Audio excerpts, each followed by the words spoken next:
Avant même de commencer, 3 choses. Numéro 1, mets en commentaire ton niveau, ta formation et la filière dans laquelle tu souhaites venir effectuer tes études ici en France. Ce que je vais faire, c'est que je vais t'aider gratuitement à trouver un établissement non connecté à Campus France dans ton domaine. Numéro 2, abonne-toi parce que ça m'aide énormément. Et au lieu d'aller payer des grosses sommes dans les agences qui vous promettent souvent du rêve, moi je propose de le faire ici gratuitement.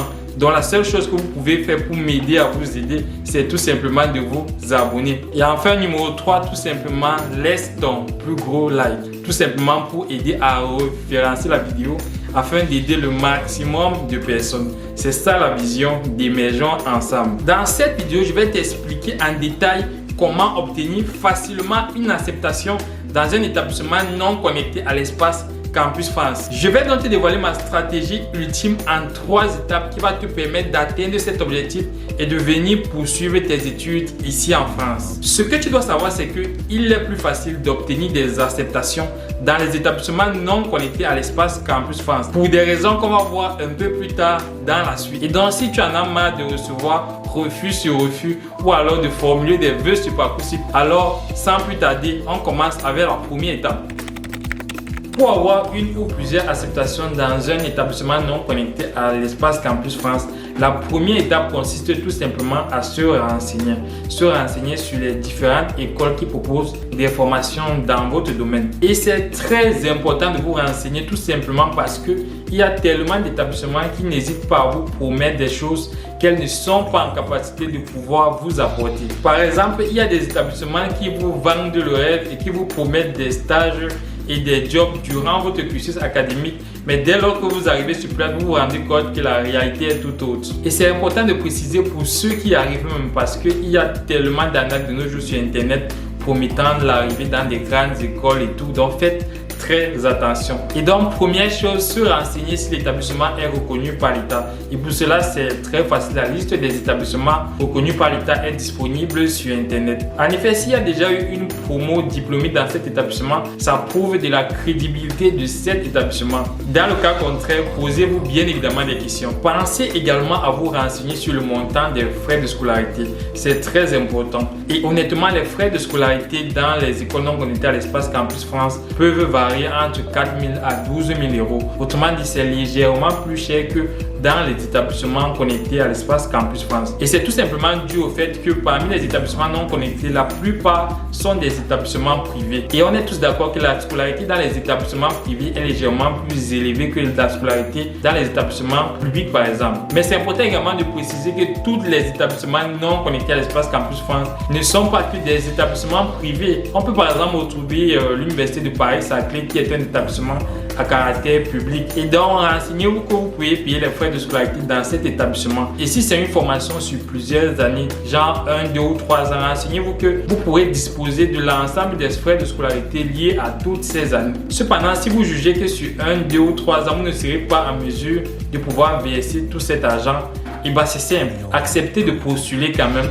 dans les établissements non connectés à caractère privé. Et dès lors que vous obtiendrez leur acceptation et que vous serez ici en France, si tout se passe bien, vous aurez alors la possibilité de changer et de migrer vers des établissements à caractère public. Et là, c'est une ruse utilisée par beaucoup d'étudiants actuellement en France dans les établissements publics. Donc, ils ont accepté justement de faire une première année dans un privé, tout simplement pour obtenir d'abord le visa. Parce que dès lors que tu es déjà sur le territoire français, c'est plus facile d'obtenir une acceptation, que ce soit dans une école publique ou privée. Et c'est dès lors que vous aurez l'ensemble des informations relatives à toutes ces questions que vous pourrez alors directement écrire à la direction des relations internationales de l'établissement en question. Et comme je le disais en entrée de vidéo, si à ce niveau vous avez un souci particulier, que ce soit la recherche de l'école ou alors la manière de candidater, dites-le moi en commentaire et on va le faire ensemble.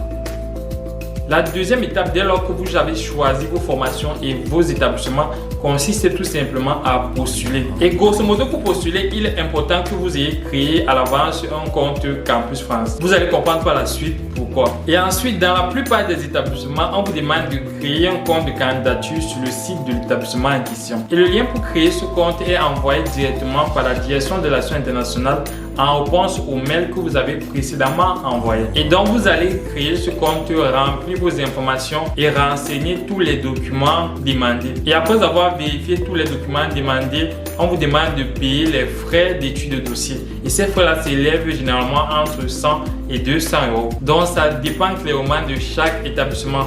Mais faites très attention ici parce qu'il y a beaucoup d'arnaques d'ailleurs. Tout établissement qui va vous demander de payer les frais d'étude de dossier ne va pas vous demander d'envoyer de l'argent par Western Union. Là, c'est le signe principal des arnaqueurs. L'établissement qui vous demande d'envoyer les frais d'étude de dossier va vous joindre un RIB, c'est-à-dire un relevé d'identité bancaire sur lequel vous devez faire le virement correspondant aux frais d'étude de dossier. Et ensuite, il y a certains établissements qui vont vous faire passer des tests. C'est tout simplement pour voir si vous avez le niveau pour pouvoir faire la formation. Mais en général, c'est juste pour pouvoir remplir des formalités. C'est très difficile d'échouer à ces tests-là. Certains établissements vont également vous faire passer des entretiens. Et là, bien au contraire, c'est très important.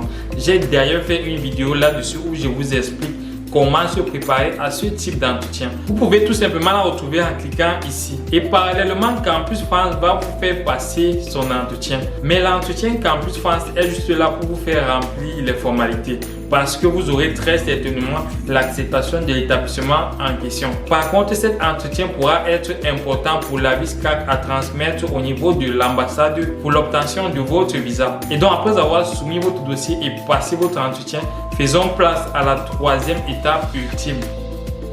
La troisième étape, c'est le processus d'acceptation. C'est-à-dire, après avoir soumis votre dossier et passé votre entretien, l'établissement va vous répondre dans un délai généralement pas très long, soit par une acceptation, soit par un refus. Mais croyez-moi, la probabilité d'obtenir une acceptation dans ce cas est beaucoup plus élevée que d'obtenir un refus. Et donc, comment ça se passe? À la différence de Campus France, où c'est Campus France qui vous transmet la réponse de l'établissement, dans le cas des établissements non connectés à l'espace Campus France, c'est cet établissement qui vous transmet directement cette acceptation. Et donc, vous allez maintenant retourner sur votre compte Campus France et vous allez faire la procédure « J'ai eu une acceptation d'un établissement français ». On va ensuite vous demander de rentrer l'attestation d'acceptation que vous avez obtenue de l'établissement français en question. Ensuite, vous allez continuer la procédure classique et donc constituer votre dossier pour la demande de visa auprès de l'ambassade. Mais un détail très important, l'établissement non connecté à l'espace Campus France dans lequel vous avez obtenu une acceptation va vous demander de verser ce qu'on appelle un acompte, c'est-à-dire une première partie de votre scolarité. Et donc, c'est très important ici qu'à la base, vous ayez choisi un établissement qui propose des modalités simples pour le remboursement de cet acompte si jamais vous n'obtenez pas votre visa. C'est possible d'avoir une acceptation et par la suite un refus de visa. Donc, faites très attention à ce niveau. Au moment de choisir votre établissement, rassurez-vous bien de cela. Et c'est justement là où on distingue les grands établissements des petits établissements.